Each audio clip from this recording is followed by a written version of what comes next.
75% intellectual disability, down syndrome এবং speech প্রবলেমও আছে। এই প্যান্ডামিক পরিস্থিতিতে হাত ধোয়া খুবই গুরুত্বপূর্ণ একটি বিষয়।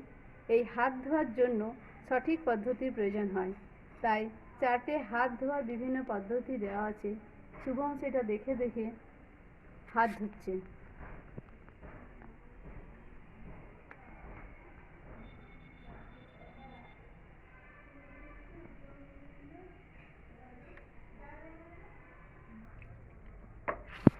ভালো করে হাত আরো ঘষে নাও।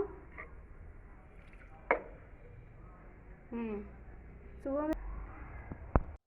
Breakfreesolutions brought to you by eiLabs and Project Discovery.